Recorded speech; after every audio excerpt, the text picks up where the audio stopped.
الحمدللہ رب العالمین والصلاة والسلام علی سید الانبیاء والمرسلین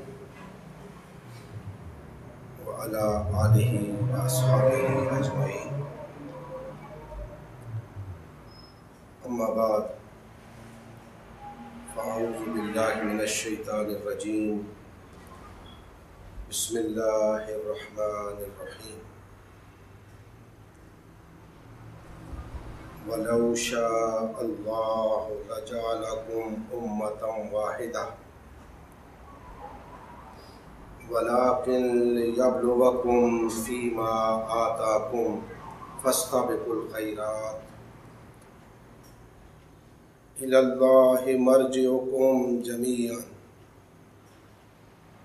فَيُنَبِّئُكُمْ بِمَا كُنْتُمْ فِيهِ تَخْتَلِفُونَ۔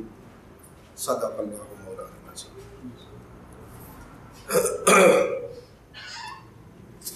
محترم مسلمان بھائیو، اللہ جل مجدہ کا احسان عظیم ہے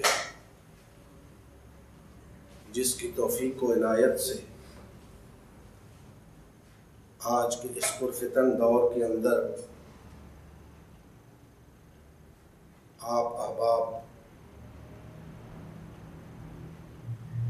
تھوڑا سا وقت نکال کر اللہ کی بارگاہ میں حاضر ہوئے۔ اللہ جل مجدہ ہم سب کی یہ حاضری اپنی بارگاہ میں منظور و مقبول فرمائے۔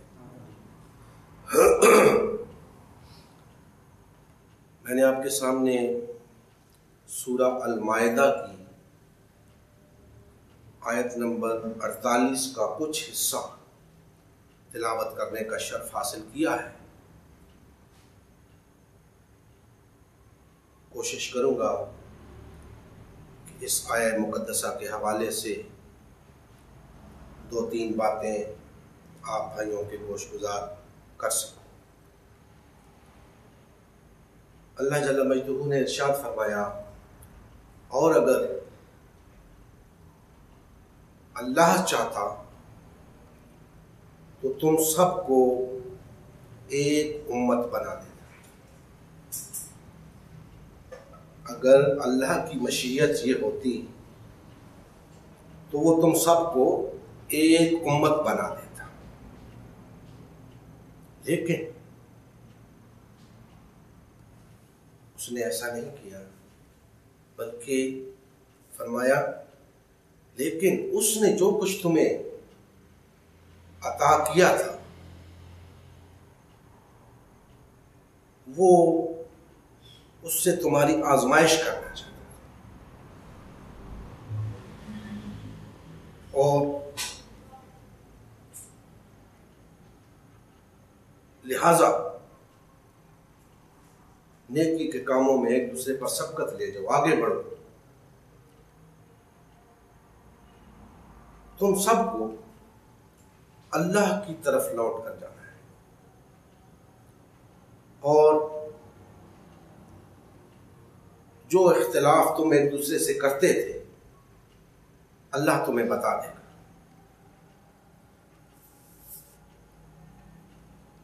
دوستان محترم، سب سے پہلی بات کہ اگر اللہ جل مجدہ ہم سب کو، تمام انسانیت کو امت واحدہ بنا دیتے، جس کی کہ وہ طاقت رکھتے ہیں، جس کا کہ وہ اختیار رکھتے ہیں، اگر سب انسانیت کو ایک امت بنا دیا جاتا تو آج اس روئے زمین کے اوپر نہ ہندو ہوتے، نہ سکھ ہوتے، نہ عیسائی ہوتے، نہ یہودی ہوتے،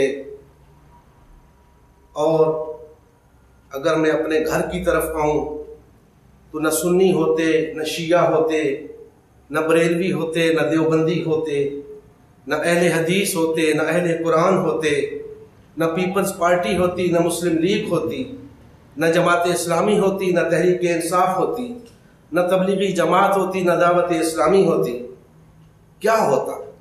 سب کے سب ایک امت ہوتے، مسلم ہوتے، سب کے سب اللہ کے فرما بردار ہوتے. لیکن اللہ جل مجدہ نے ایسا نہیں کیا.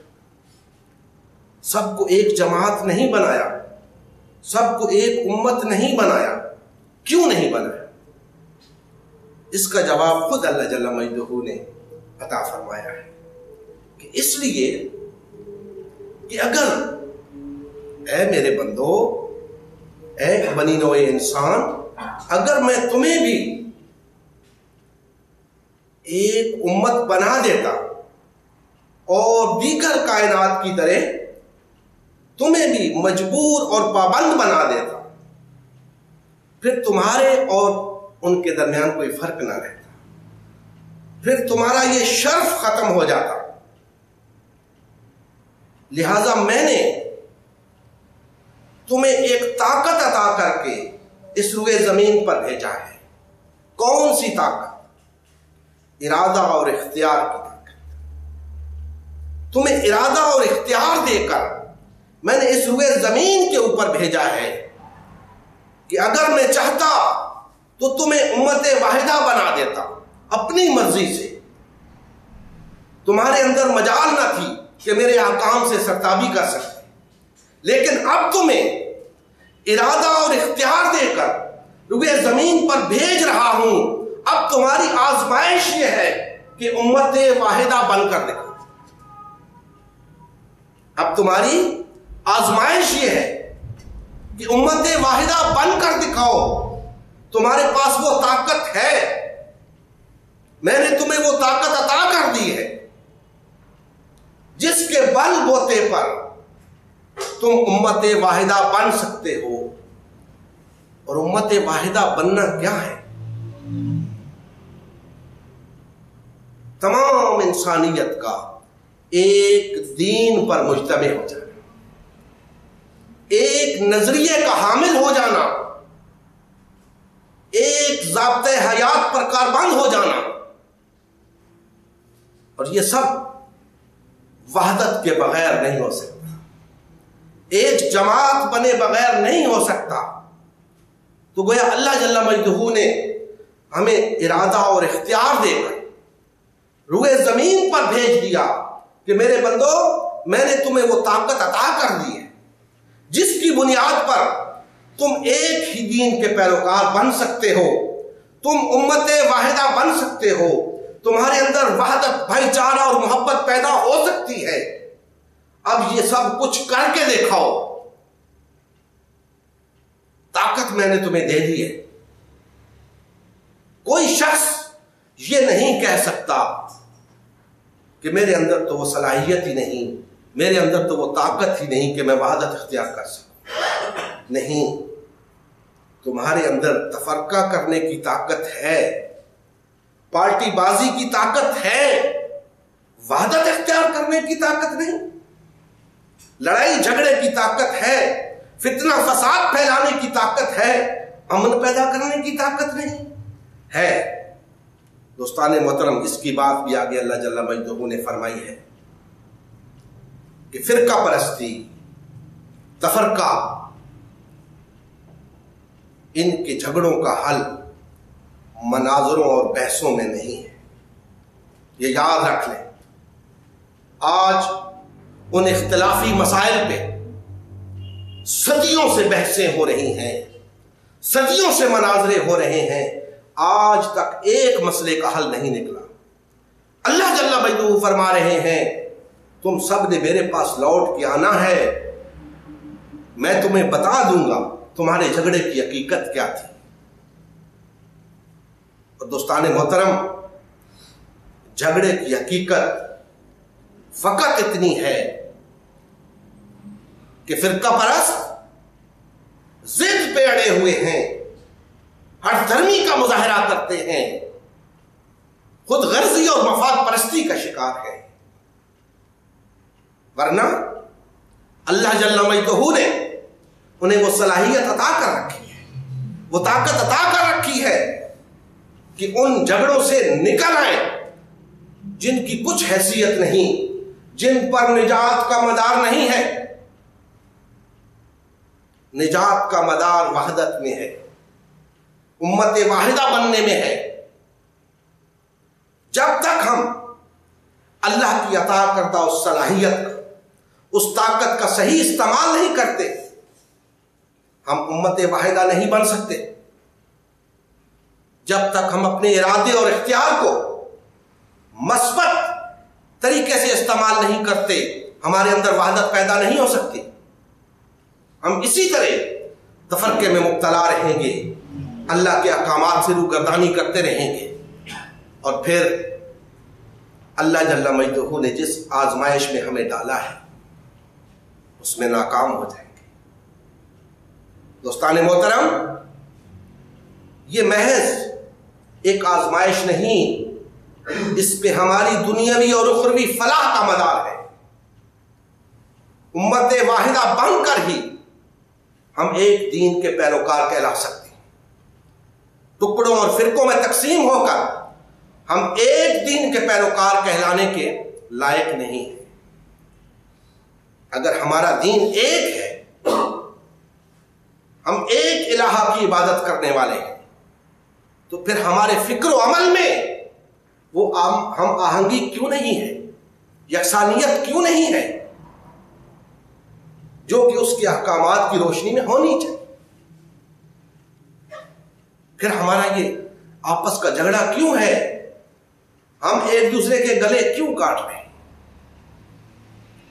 ایک دوسرے کو گالیاں کیوں دیتے ہیں؟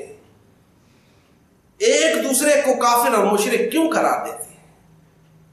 ایک دوسرے کو بدعتی اور گستاخ رسول کیوں قرار دیتے ہیں؟ یاد رکھو، تمہارے اختلافات کی حیثیت فقط اتنی ہے کہ ان کا فیصلہ دنیا میں نہیں ہو سکتا، ان کا فیصلہ اللہ کی بارگاہ میں ہوگا۔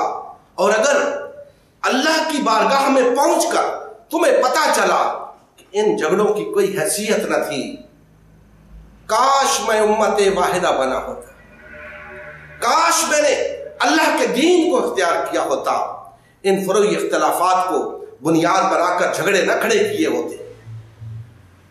لیکن اس وقت سوائے ندامت کے کچھ ہاتھ نہ آئے گا، کفے افسوس ملتے رہ جاؤ گے۔ آج وقت ہے، اس آزمائش میں پورا اترنے کا آج وقت ہے، ابھی مہلت ہے۔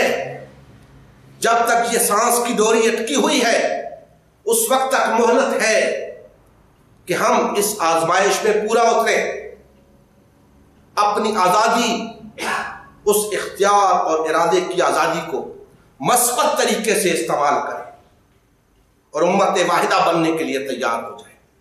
دوستان محترم، آج روئے زمین کے اوپر کم و بیش 1.5 ارب کی تعداد میں ایسے لوگ موجود ہیں جو اپنے آپ کو مسلمان کہتے ہیں، کلمہ گو ہیں، اللہ پر ایمان رکھتے ہیں، اللہ کے رسول پر ایمان رکھتے ہیں، آخرت پر ایمان رکھتے ہیں، لیکن عمل کی دنیا میں بالکل فیل ہیں۔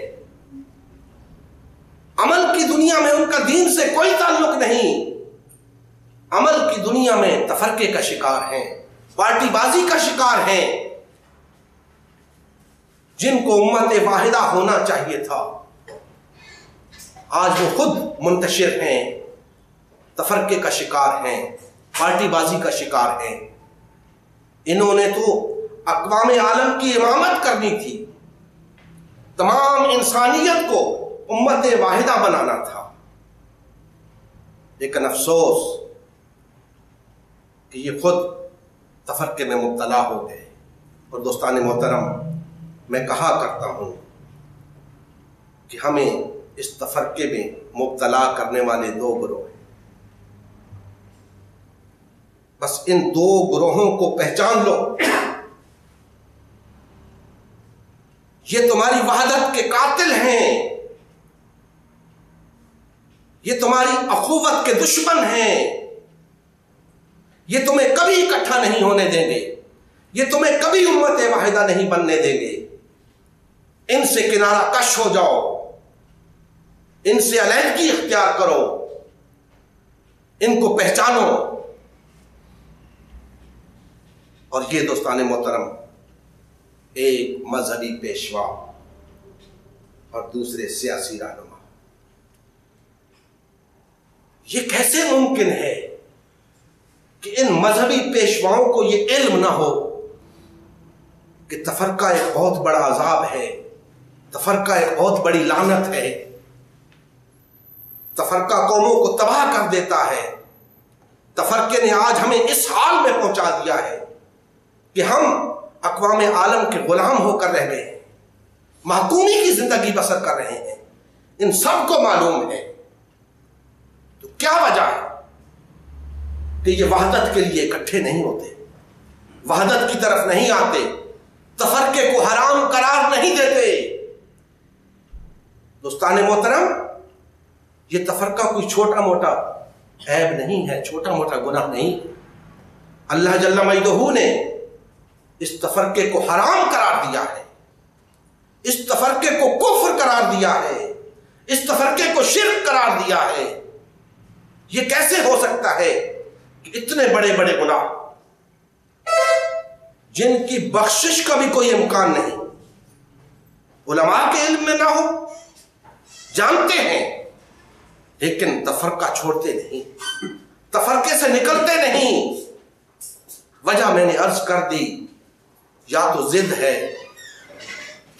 ہٹ دھرمی ہے، خود غرضی ہے، مفاد پرستی ہے. دوستان محترم، یہ دو طبقات آج سے نہیں، شروع سے دین کے دشمن آ رہے ہیں. مذہبی پیشواؤں سے میری مراد علماء سو ہیں. علماء حق کبھی ایسا کام نہیں کرتے. علماء حق کی ہمیشہ یہ کوشش ہوتی ہے کہ لوگوں کو دین کی طرف بلایا جائے، محبت اور اخوت کی طرف بلایا جائے، وحدت کی طرف بلایا جائے. لیکن علماء سو ہمیشہ اس فکر میں رہتے ہیں کہ لوگوں کو کس طرح تقسیم کیا جائے، لوگوں کو کس طرح پارٹی بازی کا شکار کیا جائے تاکہ ان کے اپنے جتھے مضبوط رہیں، ان کی دکان چلتی رہے. یہی حال سیاسی رہنماؤں کا ہے جنہوں نے قوموں کی قومیں تقسیم کر کے رکھ دی.